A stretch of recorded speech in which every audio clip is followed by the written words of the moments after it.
I we read your article about Google and how it will command the future with voice, and it was curious. We found curious that the first implementation of speech technology was in 1983, and then it also you stated that you have been following the evolution of this technology. So I would like to know, like, how have you been following this evolution and how it has been?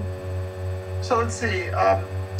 The fundamental work, technical work, in terms of both speech recognition and natural language understanding, began seriously in the 1980s and the 1990s, but it was limited by the available computer power. And the reason we're seeing so much progress now is not because of algorithmic improvements, but because of sheer computer power and the falling cost of computers, and the emergence of Google and companies like Tell Me were crucial because they pioneered big data. The sample sizes over the last 7-8 years have just gotten huge, and that's increased accuracy meaningfully.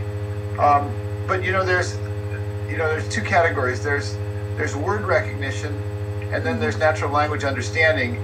And you put those together, and you start to get services like those offered by Apple's Siri and Nuance, and Google's doing the same thing. So it appears there's been a rapid evolution.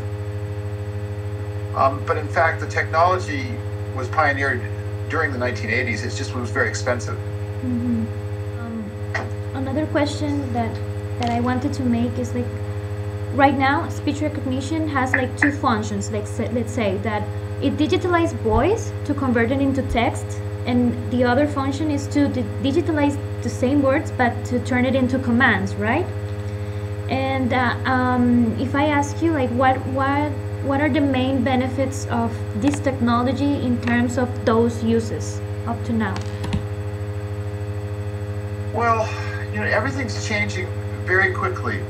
I think if I went back and looked at consumer services, probably 7 years ago, Tell Me began doing two things. They were offering a consumer service, but that was mostly a demonstration of the technology. You could get operator assistance, so it became widely possible to do directory assistance, looking up names. You could get little bits of news, sports scores, business information.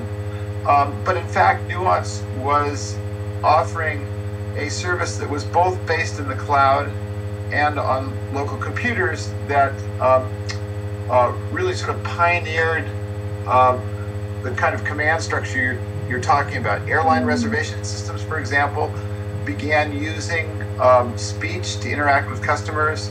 Many corporations began playing with it both to route calls and to give customers sort of low-level information.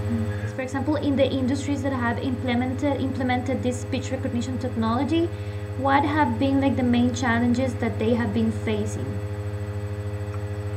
Well, accuracy is the principal challenge. Accuracy and the unwillingness of people to use the very structured systems that are not very friendly. Mm-hmm. So oftentimes people, in America at least, if they run into a speech system at a corporation, they'll just press 0 and ask for the operator because they want to talk to a human, because the speech system was not as effective. But there's been this rapid increase in the effectiveness of the technology over the last 3 years, and so it's being used much more widely, particularly by large corporations that have to face lots of customers on the telephone. The cost savings are tremendous. Mm-hmm. As early as 1992, when AT&T developed a speech recognition system and deployed it in their operator assistance network, so they can only recognize 5 words: yes, no, collect, credit card, and operator. Mm-hmm. And from those 5 words, from being able to recognize those 5 words in 1992, they were able to save $200 million a year in labor costs. So it was such a striking, even then I understood that as the speech systems improved, that they would have a big labor impact. And now I think that's just really starting to happen in a massive way. Let's say that we look forward 15 years up to now. What do you think the future of this technology would be? In which industries do you see this technology like the more evolved or something like that? Yeah. So 15 years is a really long time. If you Let's said say 5, 10. I would have a better chance. Okay, 15 fine. years, it's so scary how much difference it would be. But over the next half decade to decade, um, mobile computing will be prevalent. Computing will reach new markets in developing countries through mobile computing, and there as the systems improve, the major interface is going to be speech. So, from a sociological point of view, this is probably too long ago for you to remember, but there was a period when in America they deployed automated teller machines. And the first year that automated teller machines were used, nobody wanted to use them because they all had their personal relationship with the bank teller.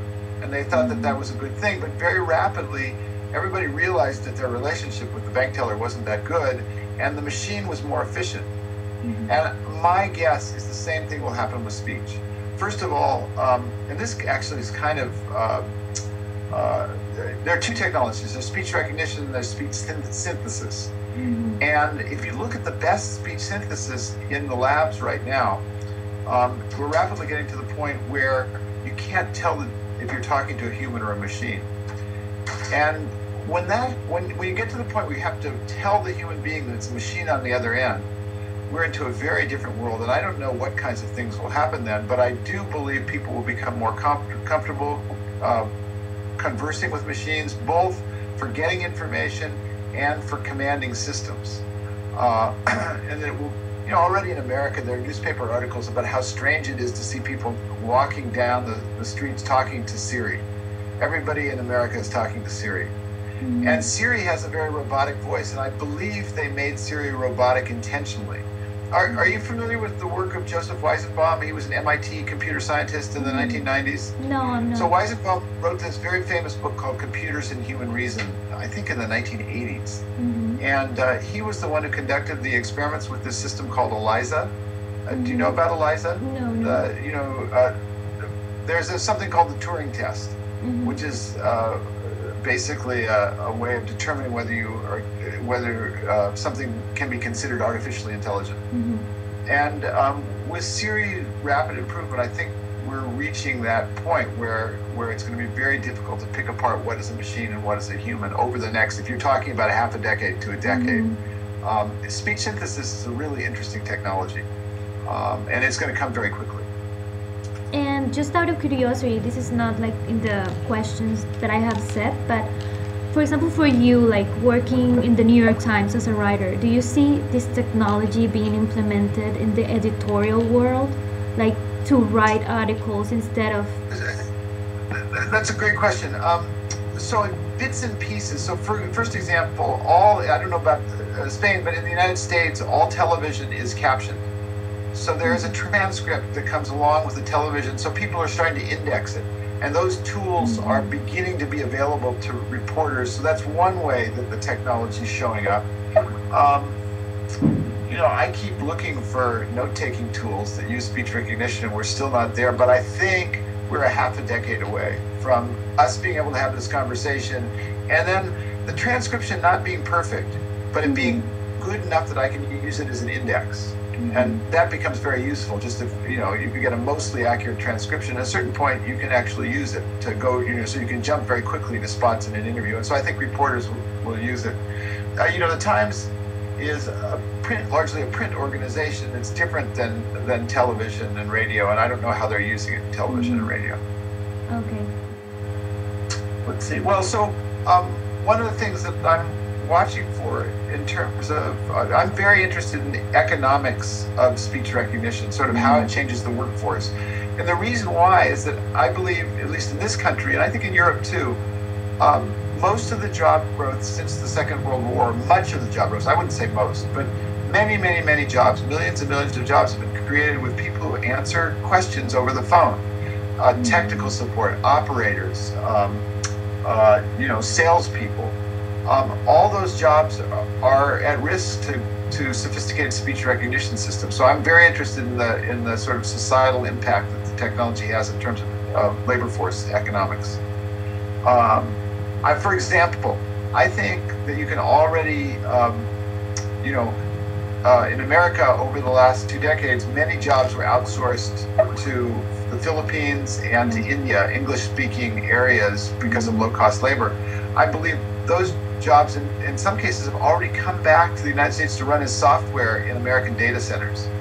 And that's really striking to the extent that's happened. For example, United and American Airlines and other airlines are replacing operators with speech response systems. I think that's it. Thank you so much for your time, and it was a pleasure. Good luck. Good luck with your paper. Okay, thank you. Bye. Bye-bye.